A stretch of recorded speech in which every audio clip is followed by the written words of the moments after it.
Welcome to Al Ginkgo, your virtual campfire talk with fellow eclectics kindling knowledge synthesis.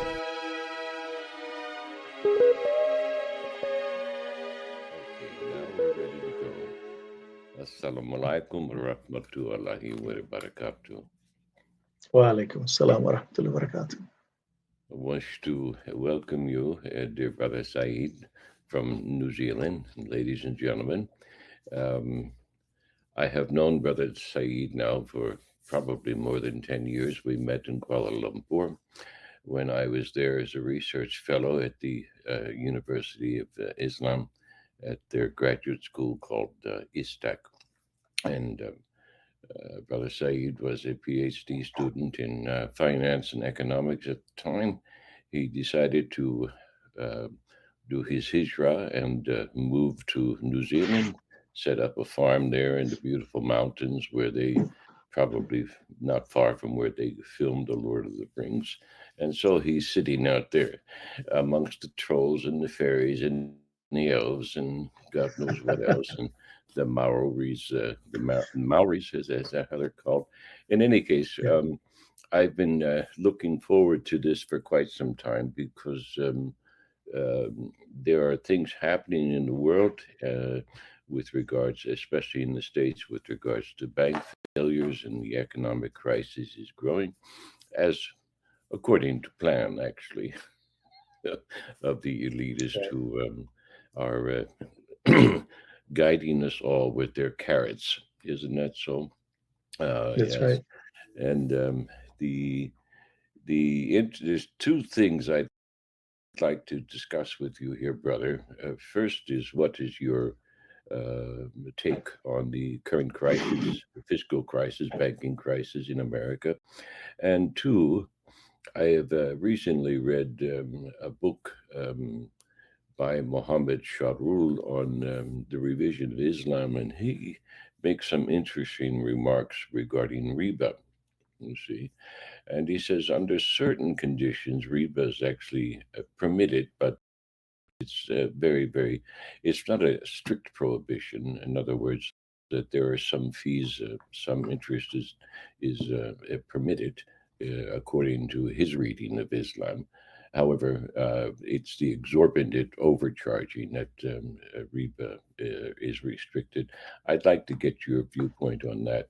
And by way of further introduction, I'd like to tell our audience that Brother Saeed is a avid student of Sheikh Imran Hussein and has a particular expertise in Islamic eschatology. So we're in for an interesting ride here, and I wish to hand the microphone over to Brother Saeed and hope you can listen avidly. And if you have any questions, please list them below if you join us. So, Brother Saeed, what's going on in America with these bank failures? Now, I've noticed over the last couple of days there's maybe 3 failures. Do you think it's going to spread? Assalamu alaikum, everyone, on this webinar. I am actually surprised that this crisis didn't happen earlier. Mm-hmm. Normally these crises happen every 5 to 7 years. There's an overbuildup of inventory in corporations, manufacturing firms, and then they slow down. And then there's people have overspent beyond their means, so they have to ratchet back on debt, and so you have a recession, and then when all the bad investments get liquidated, and all the financial corporations as well as businesses that took bad risks, this is capitalism. They get washed out, and then you have new, more efficient companies, competitive companies coming up. But what happened is that since 2008, which is when I thought that the whole system will break, because there was already around $125 trillion worth of debt in the world.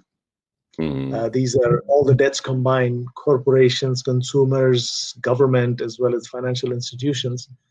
But I never like most other analysts, never imagined that they would be able to print $29 trillion to bail out all these banks around the world and get by with it and not face inflation like it had happened before. But the only reason that it didn't happen is because manufacturing kept on going overseas to China and other places.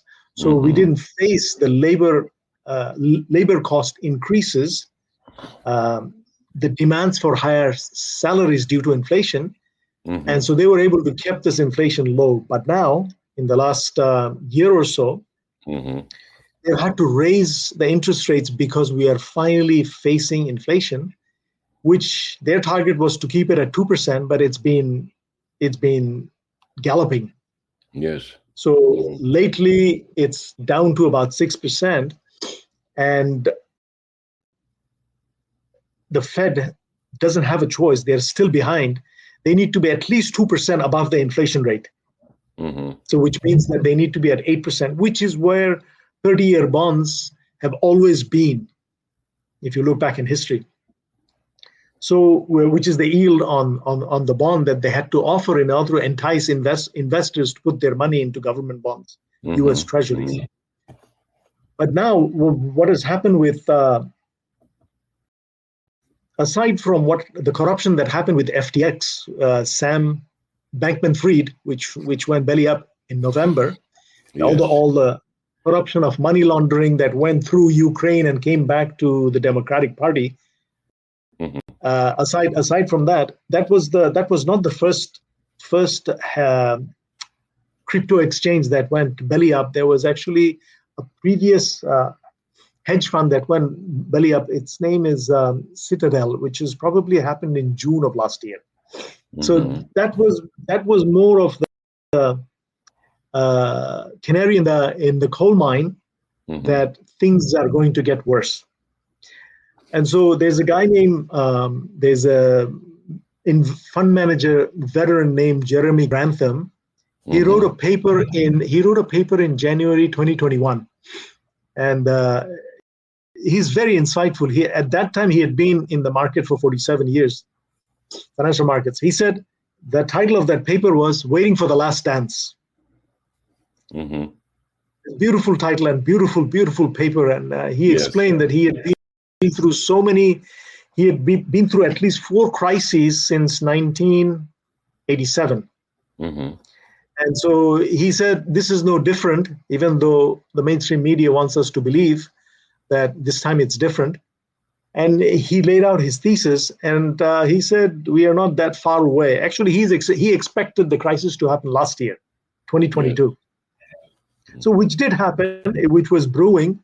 But what happened in this case is that Silicon Valley Bank, from all the bailouts, they had an influx of deposits. Their deposits went from around 60 million, 62 million to 176 million. Oh, wow. I'm sorry, billion. From 62 billion to 175 billion. And they didn't know what to do with this money. And so they invested in government bonds. So they invested in the long bonds, like 10-year, 20-year, and in the meantime, the Fed has been most aggressive in its entire history, in raising interest rates, and in their so-called fighting inflation. But I think that there is other motives, because they always blow credit bubbles and they crush it in order to fleece the middle class, because the middle class is always unprepared. Because they keep trusting, aren't they? too trusting, and this was also foretold by the Prophet, peace be upon him. He said there will come a time when people will believe liars and not believe truthful people. Yes, of course. So I've been talking about this crisis at least since 2003. And when I read a book by Richard Duncan, it was titled The Dollar Crisis. And so That's why I made my moves out of the United States, because I knew it was going to be very difficult.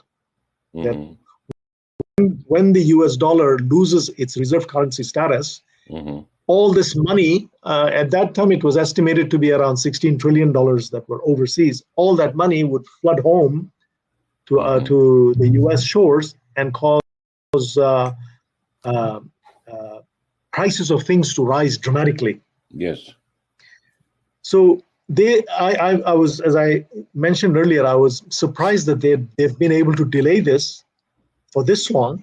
So what happened is that as the Fed was raising interest rates, the long bonds were dropping in value, in value because interest rate and bond value are inversely related. Oh. So when interest rates go up, and the Fed can only manipulate interest rates at the short end, which is like 3 month money, right? 3-month bill, but they cannot manipulate the long term, which is by default. What happens is that when they raise interest rate, the short bonds lose value, and people start selling the long bonds and start buying the short bonds because it is offering higher yields. Short bond meaning 2 year, 3 year, 4 year. So when they start selling the long bonds, the value of the bonds drop and the yield on the bond rise. So this is what happened to Silicon Valley Bank and those other banks as well, First Republic as well as Signature Bank. Signature Bank is another case of crypto mismanagement. Yes. Well, this bond issue, when that happens, does that then affect the liquidity? Absolutely, because this was exacerbated by the inside information where when the venture capitalists found out, because they're all in the inside circle, they found out, they told their portfolio companies, startup companies, to take their money out of Silicon Valley Bank. Oh. So there was a run on the bank. They started the run. They started the run. And so, and I should also mention that that one person took out $1.5 billion on last Thursday night. Oh my God. And between Thursday and Friday, $42 billion went out just like this over the internet to other banks. And many of that bank money ended up in Israel, because it is Silicon Valley Bank also has a branch in Israel. I see. So as the money was the money was flowing out, Silicon Valley Bank had to liquidate all these bonds that they had purchased with all the money that the government gave out during lockdown. So as they were selling these long bonds, or the treasuries that they were holding with that excess money they got from the lockdowns, their stock began to fall. I see. Well, so their asset side was lower than their liability side. So basically, they were insolvent. They didn't have enough money to pay out. When they sell these bonds, do they have to then discount them? Do they sell them at a loss then? Yes, I mean, as it is, they were already at a loss. Like due to the rise in interest rates in the last year, the most aggressive rise in interest rates in history, the banks have an unrealized. All the banks in the U.S. combined have an unrealized loss of $620 billion. Gosh, let me ask you something, just for the sake of laymen like myself and our listeners. When we're talking about dollars and cents, when these banks get this money, they receive the deposits. In the old days, I mean, if I went to the bank, the money was in the vault in the back of the bank, you see, Right. Where is it? I mean, what do they do with this cash? I mean, it just disappears, or what happens? No, what happens is that the way that banks make money is that Mm-hmm. they take your deposit and Mm-hmm. they give you something in return, but they have Mm-hmm. to loan out the money at a higher Mm-hmm. interest rate, Yes. and they keep the difference, right? Yes, of course. Yeah, Yeah. I So understand that's that. that's their fee. That's their fee. But what But they happened use your since money to make money is yeah, basically so what's mm-hmm. right. So but in the old days they used to lend out that money to Mm-hmm. corporations Mm-hmm. who then invested in warehouses and machinery and hiring labor to produce something. Yes. Right. So it had an impact in the economy, Mm-hmm. Yes. right?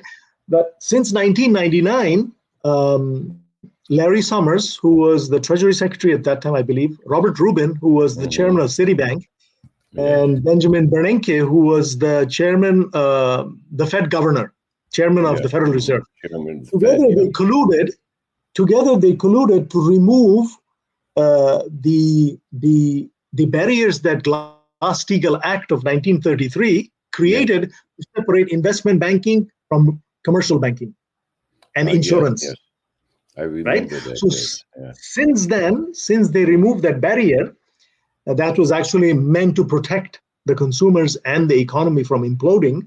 Yes. Since they removed that, these investment banks and the banks began to take more and more risky bets in I financial see. markets. Rather than investing and giving loans out, Mm-hmm. they could make much more money making bets in the market. Well, that turns it into a gambling house. Let me ask you something. Absolutely, yes. Our lawmakers are supposed to be watching over this stuff. Is that not correct? Right, and that's what they were supposed to do. But Yeah. because the pressure from the banking lobby, which is one of the biggest lobbies, Yes. including oil and pharmaceutical, Right. that they made laws to protect, but actually they had loopholes in those laws. For Yes. example, they banks every so often, I don't know in what period, they need to mark their investments to Mm-hmm. market, so Mm-hmm. that pressure of insolvency is dissipated from year to year. But Mm-hmm. since the crisis of 2008, 2009, they said, okay, you don't need to mark any of your investments, just keep it to maturity. Mark it to maturity, and you can keep it off books, off the balance sheet. Oh. So And so this is yeah. that's how. This is some magical accounting, and Yes. I'm my second inference of the question is, well, are the politicians either our representative senators uh, and local representatives, are they ignorant of these matters, or are they in collusion, or is it a I I combination of both? I I I think that it's just like Islamic banking, right? Mm-hmm. The ulama, the scholars who sit on the boards of these Islamic banks, have Yes. no clue how the fractional reserve banking works. Is that so? Have no clue. Mm. It took me 16 years to figure out how Mm-hmm. the fractional reserve bank, after getting an MBA in finance. Yes. It was it wasn't until I was doing some consulting for an Islamic bank that when I Mm-hmm. was modeling their balance sheet, I realized, oh, there is a gap here. How do they close this gap between Mm-hmm. assets and liabilities? They said, oh, this is corporate profit. It's just a fudge number. Fudge number. So Yeah. they give the profit to themselves Mm-hmm. when they match the books between assets and liabilities. So I the field of finance has become so complicated Mm-hmm. that only specialists understand. I'll give you an example. The lady who was managing. I'm not even sure that the specialists understand it. That's my concern. I mean, I worked for 6 months. Mm-hmm. I worked for 6 months when I was doing my MBA at Columbia. I worked at Sanwa Financial Corporation on Wall Street as an intern. And so I saw these young people calling up treasuries of large companies saying, okay, I am so-and-so, do you have any risks to hedge in foreign currency? So the treasurer of a large corporation would say, yeah, I'm expecting $150 million of income from overseas in other currencies, but I need to consolidate and hedge against that. So they would call up a PhD physicist or a mathematician who has all these models in the back room and say, hey, these are the parameters, $170 million 1 year from now. What is the price that we should charge them? What is the fee we should charge them in order to hedge his risk of foreign currency, as well as make some money for ourselves, for our corporation and ourselves? So they would go and quote, okay, they would say, okay, to do this bet, it's $3 million. That's going to cost you. Okay. So it's like young people putting out quotes out there just based on the model. Not much work needed other than being savvy in picking up the phone and making that call. The ancient philosophers have always said that experience is the best wisdom. So modeling is not experience. I mean, in the real I mean, it's based on the inputs that you have given to the model, and it's going to spit out the results. But in most cases, they are making money. But unfortunately, see, how do the derivatives work? So one bank will say, okay, I expect the US dollar to go in this direction up in the next 6 months or the next year. Another bank will say, or the corporation will say, hedge this for me, so that I don't have extraordinary losses on my balance sheet. Because their headquarters is in, say, Ohio, and they need to consolidate their financial report in US dollars. So they need to show all their foreign currencies, convert them into US dollars, and yet show that they are not making a huge loss.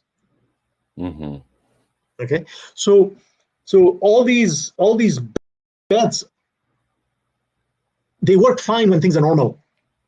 But when things go haywire, move in the wrong direction very suddenly, that's when you have chaos in the markets. Well, it seems to me that what you're saying is people are basing these managers, fund managers, are basing their decision-making process on modeling that has to do with abstracts of abstracts rather than the real economy. Is that correct? Yes. Yeah. And just to give you an example, the lady who was the risk manager at Silicon Valley Bank. Yes. She had a master's degree in public relations. How does a risk manager in a bank come with a public relations degree, manage risk? She's managing the facade.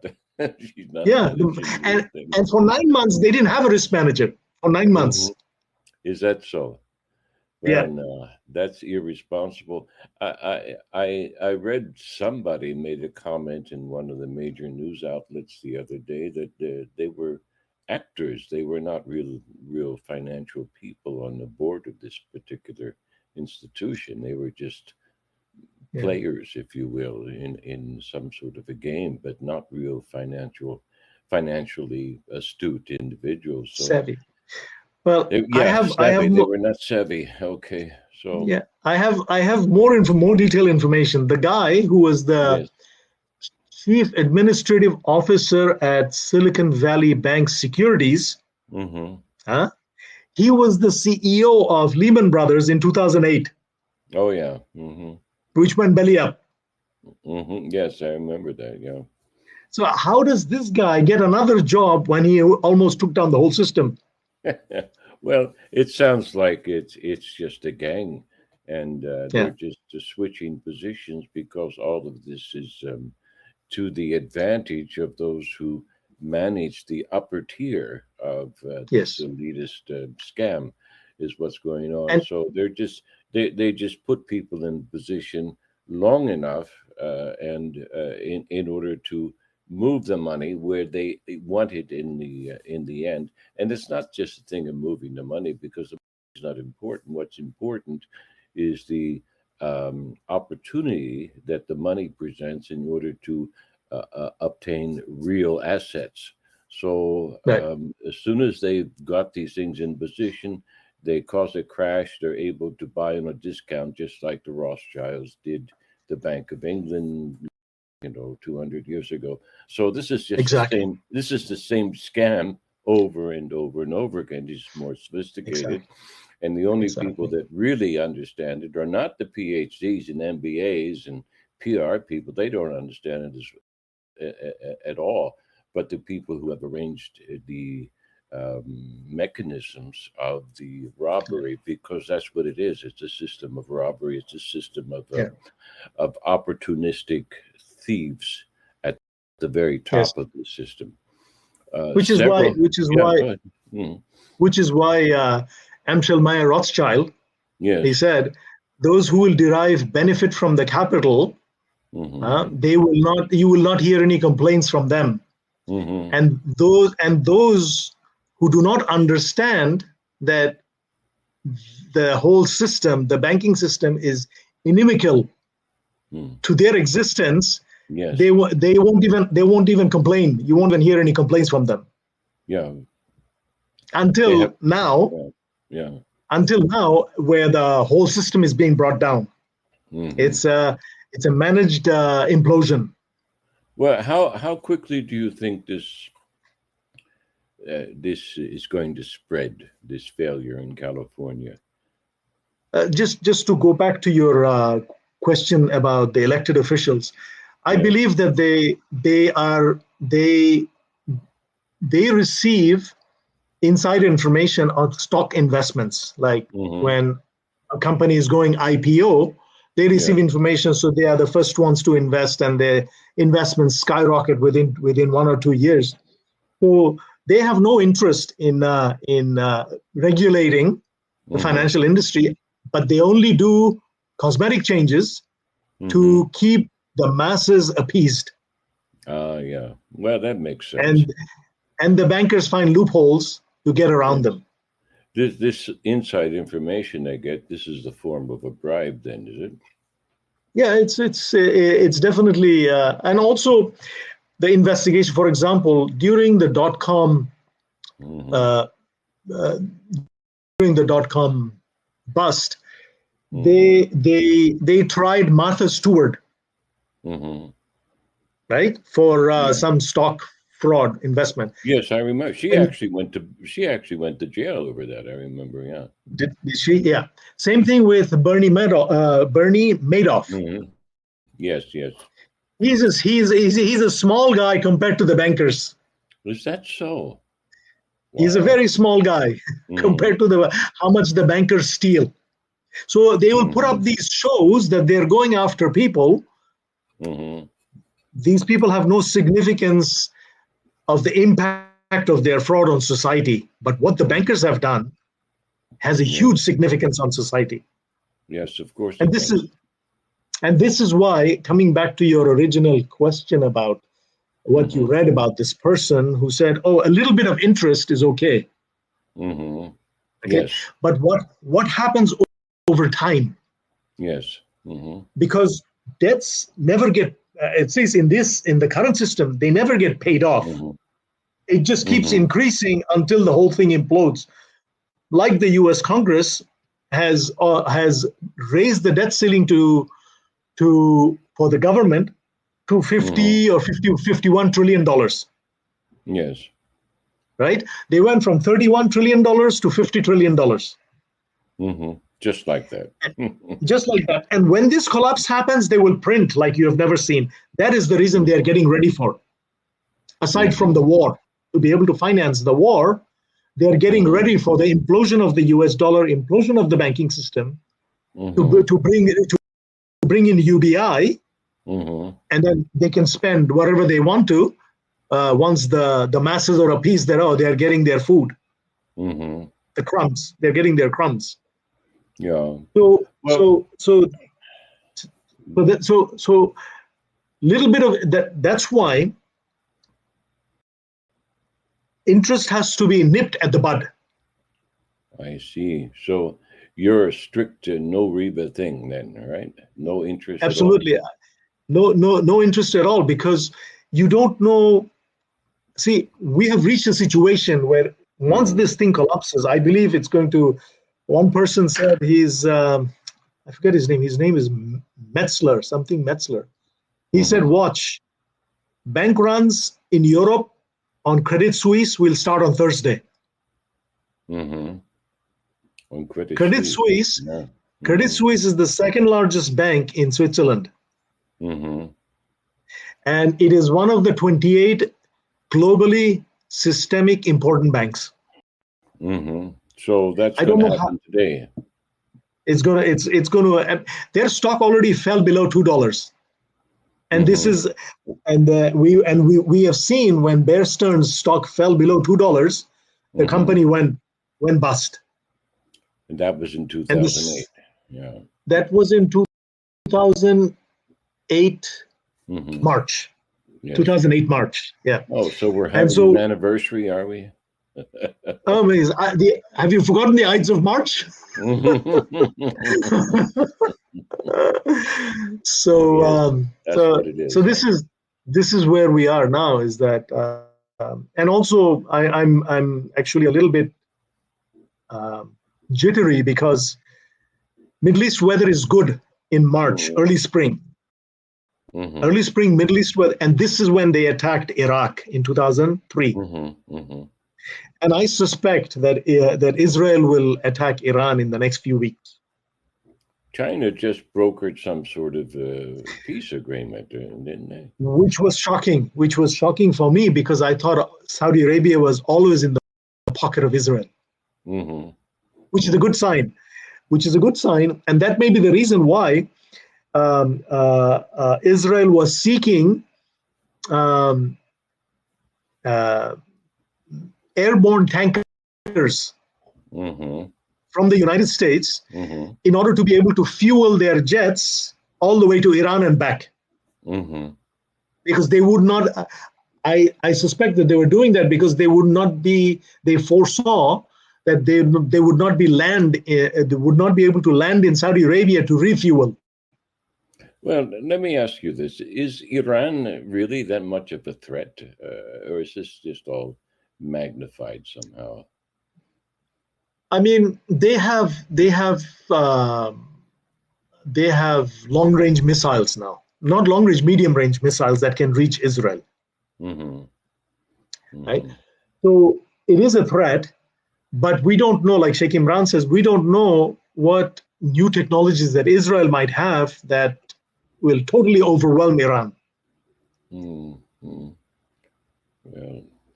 it's likely that they have technologies that we can't even imagine. That's what I'm suspecting. My readings suggest that they're always 50 or 60 years ahead in reserve of what it is that the public's aware of.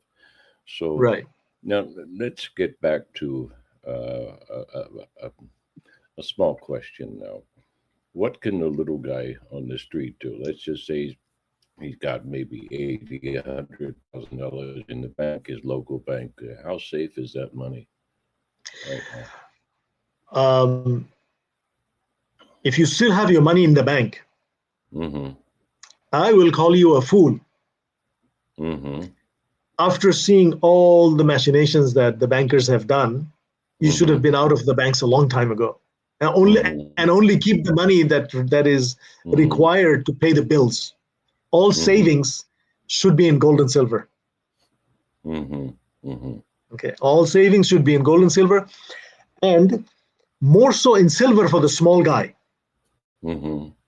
Like Peter Thiel, he is the founder of PayPal and Facebook and other companies. Mm-hmm. He just bought $50 million worth of gold. Mm-hmm. Okay, for him it's nothing. He's a billionaire. But Sure.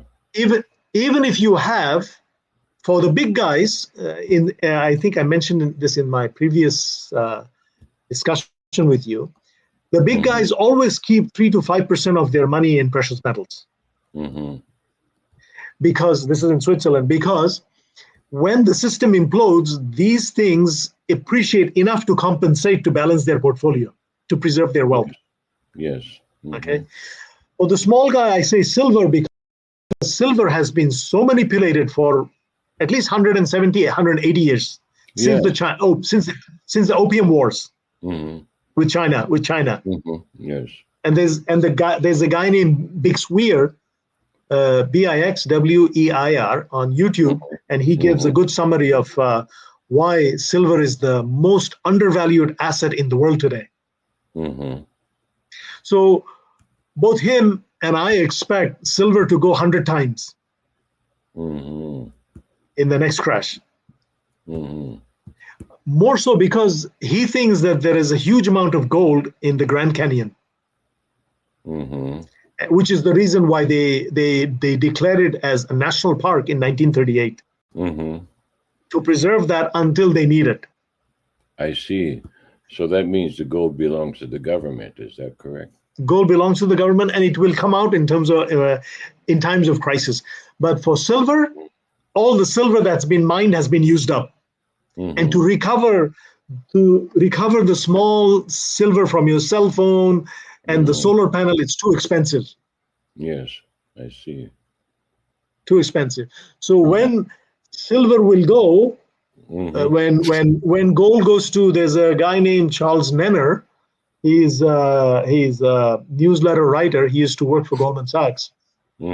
He said gold is going to 36,000 US dollars. Oh my gosh. Which means that the whole system will collapse. Of course. Then they have to reset everything. So this great reset is actually it's happening right in front of us. Then is that what you're saying? It is unfolding now, and it'll unfold very rapidly now because we live in the internet age and Twitter age. Information flows instantly. Of course. And bank transfers happen instantly. Wow. So silver has throughout history, I have a chart from 1344 to 1998, silver to gold ratio has always been around 16-17. Okay. Today it's 87. Oh. So they're basically, by suppressing the price of silver, they're actually giving us a gift. I see. So how does one go about purchasing silver then? So you have to go to the bullion places, bullion store, retail store, or you can go online to places like kitco.com. They'll take your order. You can go to Miles Franklin, or you can go to your local jewelry store. Yes. Most likely the jewelry stores will not have silver. Yeah. They will have gold coins, but they may not have silver, but you should check. Yes. Well, you're suggesting the bullion rather than coins, is that correct? No, I mean, I'm suggesting for silver to keep coins. To keep coins. 1 ounce coins. 1 ounce coins, yeah. Coins. Yeah. But at least you will be able to trade with it with your local farmer. Farmers understand real money. Yes. Farmers understand real money because they are closer to the earth. Yes, of course. The further you are from the earth, the less you understand money. Okay. So silver coins, 1 ounce coins, will be very, very useful when the whole system goes down. This is not just to preserve wealth; it is to preserve your freedom as well. I see. To be able to buy food when they'll. I think that's very sound advice, to purchase the silver coins as well as bullion, or just keep the coins. Just keep the coins. Yeah, bullion is good. Bullion is also good as long as it's been assayed by reputable authority. Mm-hmm. Mm-hmm. You need to be able to, like recently, even Perth Mint was exposed to have sold some counterfeit gold to the Chinese. Mm-hmm. Is that And so? many years, yeah, Perth Mint is one of the 6 most credible mints in the world, along with the U.S. Mint, the Canadian Mint, Mm-hmm. the British Mint, the Austrian Mint, Mm-hmm. South African Mint, and New Zealand Mint. Mm-hmm. And the Well, Perth Mint is the 7th one. the closest mint that I know of to where I'm at here in Kentucky is Philadelphia. Would you suggest I go right to the mint and buy some coins, or is that possible? Or It depends whether they could will I deal just with knock on their door and say, "Hey, I want to buy $10,000 worth of silver coins"? I doubt it because they deal with big quantities. So they are the manufacturers, and then they will give them to the wholesalers, and the retailers buy from the wholesalers. Like Miles Franklin is a wholesaler, but they might take small orders as well. But Kitco will do small orders. Kitco.com. I see. What about going to the local bank? Do they have silver on deposit? Silver I coins? doubt they'll have silver. I doubt they'll have silver, but they might have gold coins. They But might have on the gold. other advice, the other advice is storing Storing? What do you mean? storing the bullion. Mm-hmm. My Okay. advice is do not store it in the banks because when they close the door, Yeah, they'll close all the doors. you're not going to get it either. All You're right, not I going to see. get. So I got to dig a hole under my chicken coop. Is that what you're saying? You got to find something. You got to find a way to preserve your wealth and protect it as well. Mm-hmm. I see. These are such uncertain times. You have to think out of the box. Mm-hmm. Uh, Okay. uh, Well, like yeah, go on. Go on. at least you have to think like 3 standard deviations out. Ah, gosh. Yeah, well, that's kind of hard for academics to do, let alone the guy on the street. 3 standard deviations. You're already Over out of the 99%. box. Then Yeah, you're at the limits right there. yeah, Um, yeah. uh, These are unusual times, very yes. unusual times. So you think this bank failure then is going to spread? Is it going to be a slow burning fuse, and it's just going to? I mean, it happened last week, so we're uh, today. You're expecting a run on the bank and Credit Suisse, and is that going to start to spread? From there to Istanbul and to Moscow, and you think people are just going to finally wake up and say, "Hey, this is not just a small thing. This is going to be a big thing, as big or bigger than the big the depression, the crash, the stock market crash that over 100 and odd years ago." Someone asked Ernest Hemingway, Yes, how did you go bankrupt? yes, He right. said he said first slowly and then suddenly. Then suddenly, yeah, just Yeah. boom. So I see. There's a guy named Bill Holter. He Mm-hmm. used to work for bullion dealer Miles Franklin. Now Mm-hmm. he's doing his independent consulting. He said Mm-hmm. when a big bank goes under, big bank meaning the Mm-hmm. 28 globally systemic important banks, Mm-hmm. Credit Suisse and Deutsche Bank and Mm-hmm. Societe Generale of France, Mm-hmm. Deutsche Bank of these are all these banks and Credit Agricole as well of France. Mm-hmm. These banks have been teetering on the brink of collapse for the last 6-7 years. I see. Well, gosh, then. So so there's a guy named Bill Holter, as I Mhm. mentioned, he used to work for Miles Franklin. He said that it will happen over a 72-hour period.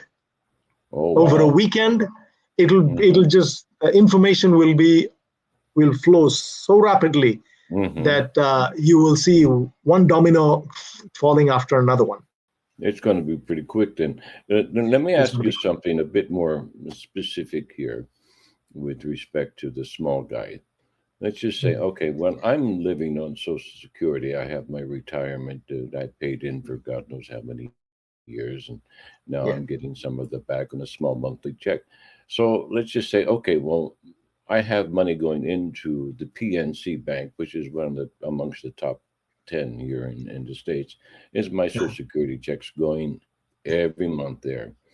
And if PNC crashes, what happens to my check? I mean, am I going to get that money, or they just going to close their doors? What happens in those circumstances? So what happened in Cyprus in 2012 is that for people over 100,000 euros, they took, I think they took like 60% or something like that. But for anybody who's less than that, they have guarantees, right? So what happened was that when there was a bank run in Cyprus and Greece as well, I think Greece happened in 2011 and Cyprus happened in 2012, is that they limited people's withdrawal ability to 300 euros a day, 300 euros a day or a week, I forget. So your retirement pension will come and you will get access to that. You will have access because the politicians don't want a revolution on their hand. I see. Right? They will give people access, but not full access to their money.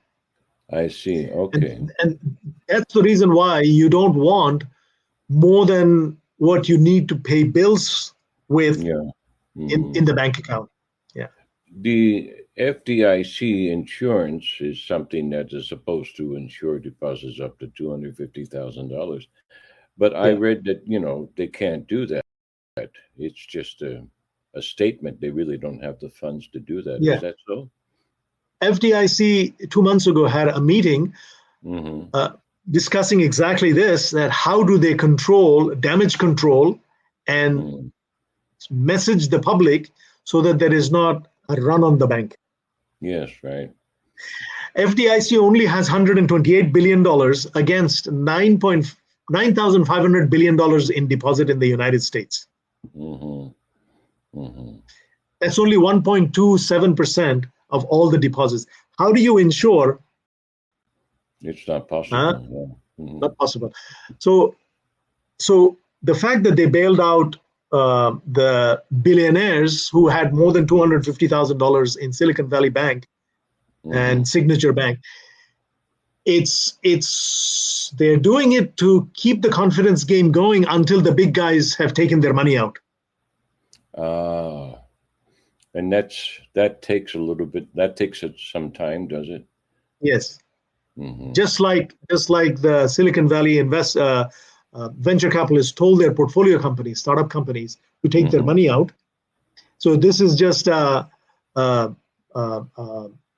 cosmetics until the big guys are positioned. I see. Well, that makes sense. Let's return now to this question of riba. Why would somebody read the scripture and then come to the conclusion, well, there's a limited amount of interest that is available and that is permitted, so that the passages in the scripture that speak so sternly against riba is focused on taking too much rather than just enough. I mean, if you're going to do this, if you're going to have a banking system, and I met with a fellow who was in charge of the funds for the OIC. He came to ISTAC when I was there, and he presided over a 3-day international conference on Islamic banking. I sat with him in a taxi on the way to the airport because we were both headed out of the city for that weekend. And so it was like a 30, 40-minute ride. We got stuck in traffic. So we had a nice conversation, and along the way, he admitted to me there's no such thing as Islamic banking. And I said to him, I said, well, why do you go around the world teaching it? He said, I got to feed my family, basically. Yeah. And so my question is, how do you have a banking system under an Islamic auspice that allows people to utilize money profitably for investment purposes in the local economy, and allow the banker to make some money? Or you got to pay your secretaries, you got to pay somebody to manage the funds and make the transfers and all this sort of thing. Now, he told me the fees that were charged were actually sort of disguised riba, and that the instruments that were used in many of their facilities for this, that, and the next kind of loan or transfer were actually riba in disguise. How do you do it? How do you do Islamic banking without resorting to ribas? I just don't understand how it's done. I mean, it's just not my thing. So that's why I'm asking you. You must have given this some thought, brother. So how is it best to approach? I mean, look, there's always going to be somebody in the community with deep pockets. So, and that money is either, well, there are some passages that and the Prophet's sunnah was, you don't keep it, you give it away, and or you make sure that when you do give it away, you don't just give it to somebody irresponsibly. You give away what you don't need. So I'm thinking to myself, I'm just sitting here and I say, okay, well, I keep what I need and the rest is superfluous. I give it to so-and-so. I've always been that way. If I ever loaned somebody money, I never expected it to come back to me. On occasion it does, but most of the time it doesn't get back to you. So how does one approach the management of money from an Islamic perspective and remain on the right side of Allah subhanahu wa ta'ala? Because he makes war against it. So, that's absolutely. Yeah. Absolutely. That professor is actually a very, very honest man. Mm-hmm. Mm-hmm. Very honest man, and Allah will reward him for his honesty, because it was eating him from inside. But he admitted. He admitted. Mm-hmm. Yeah. And for the same reason that I left PhD program in Islamic banking, is because once I realized how they price the products, Mm-hmm. I said, this is all calculations based on interest.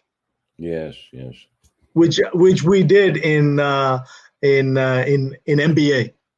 Mm-hmm. right? And I know those calculations. So when they were doing the same calculation, I said, no, I can't. It didn't sit well with me, and I left. My PhD was incomplete. Mm-hmm.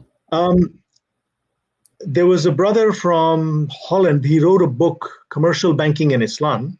Mm-hmm. I forget his last name. His name was Abdul Ghafoor. He wrote a small book on how to do Islamic banking without charging riba. Mm-hmm. And so what he said was, whatever size bank you need to be in order to do the intermediation of money, meaning that if you're serving small, medium sector of the business, you don't need to have such flashy headquarters and so many branches and things like that. So you charge a fee, whatever fee it costs. Let's say you need to pay rent, you need desks, you need computers, you need secretaries to answer phone calls, you need people to do the computer programming. You add up all those costs. And you charge a fee for every loan that you're giving out. Yeah. Okay.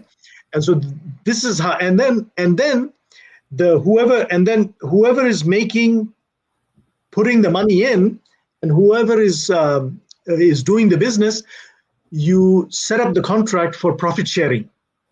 Yes. So when the business earns profits, he has to give, let's say, 40% to the entrepreneur who put the money in.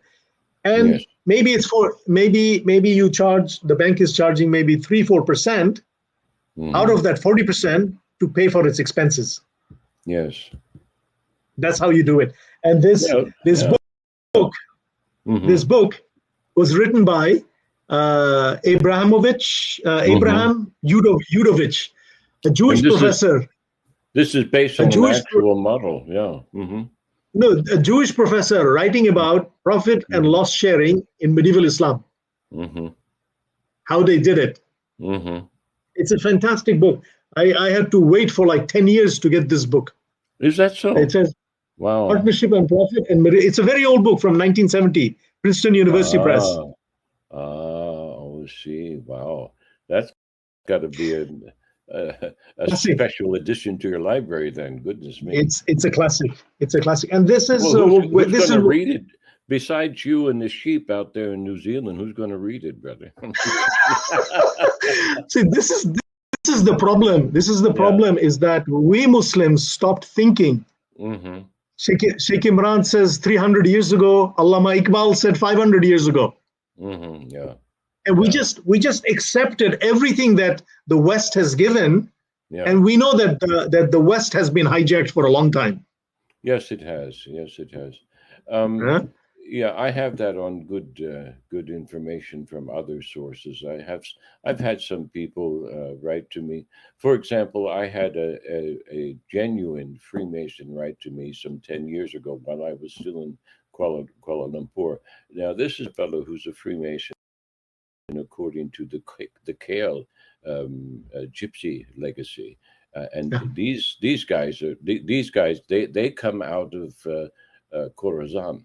Okay, they come out of northern areas north of Pakistan and those Mm. regions, Afghanistan, from centuries ago, and they're Oh, related to the real family of Isa, not the Dan Brown, a I see. subcategory. You see, Uh-huh, but uh-huh. he wrote to me and he said, "Yeah, we've been fighting against this system, and these same people took over Freemasonry 300, 400, 500 years ago." And he said, "They've been killing us off ever since, and we had to retreat to the mountains in West Virginia and Tennessee and along Oh, the Appalachians." He said that we're just up here in the hills. We're waiting for the dust to settle.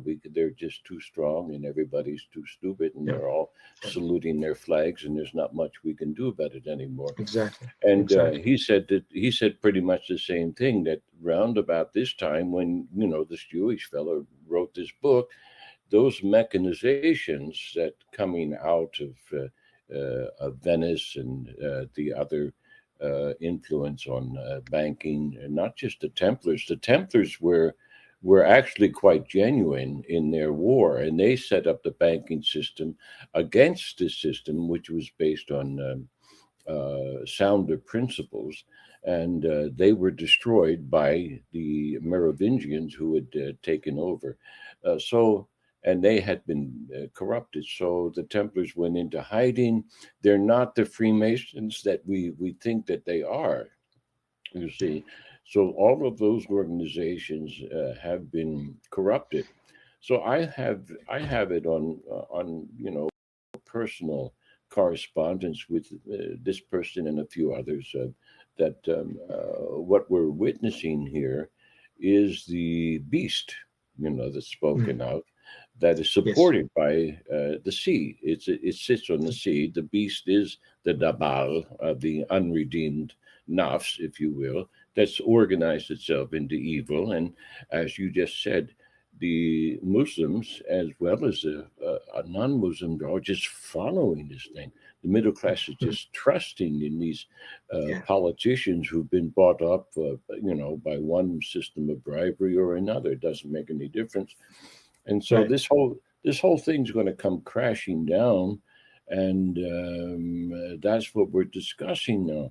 And here we have, as you've just confirmed here, the guy that had this conversation with me on the way to the airport, this esteemed professor who's out of Jordan, Mhm, actually, mhm. he's telling me the truth. Yeah, there is no Yeah, such thing as Islamic banking. It's yeah, just all a facade. yes. And so you've got a book that you and your sheep can read, and no one else can read now. So that explains it all, how it can be done. You see, Yeah. and it's almost too late in the game to Yes. actually discuss these things, but at least we can make people somewhat aware, dear brother. Well, the thing is, we have to earn our good deeds, and in order to earn that good deed, you need to be out there speaking about it. Yes. You can't just keep knowledge to yourself. Just like Abu Huraira, may Allah be pleased with him, in his deathbed, he revealed a lot of information about the end times. And he said, if I were to reveal this when I was not dying, you would have killed me for this information. You would have killed me because of this information. Yeah, I heard. So that's what. Yeah. Yeah. So that's the reason. That is our motivation, is to please Allah by sharing the truth. Well, And and Allah says, if you save one life, in Surah Ma'idah, Ayah 32, He says, if you save one life, it is as if you have saved all of humanity. Alhamdulillah. Well, that is our motivation to keep speaking. Yes. Well, let's try to do this a bit more frequently. This is not a bad time for me. In the morning here, it was 5:30 in the morning when we started, and I think we'll come to an end here. But let's try to make this at least once or so a month. I have other people I've got to talk to on a weekly basis, and so I'll be alternating my interviewing with other scholars, and so I would really appreciate it if we could, as long as it's possible, have such discussions and maybe open up the forum a little bit more so that other people can enjoy us and enter in their questions on a live webinar. So I'll try to, I'm going to be busy the next couple of weeks, but we'll try to work that in. I'll have Sister Amina get in contact with you, and we'll try to announce these. I really appreciate you, and may Allah reward you for this time and your input and your answers to my questions. I hope it's been very helpful. I think it is. And let's continue to approach the topic from an historical perspective. You know, what happened, over years for the Ummah to get to this position as best as you can. Surmise from your knowledge of the workings of the finance, and also how it fits in with your perspective on eschatology.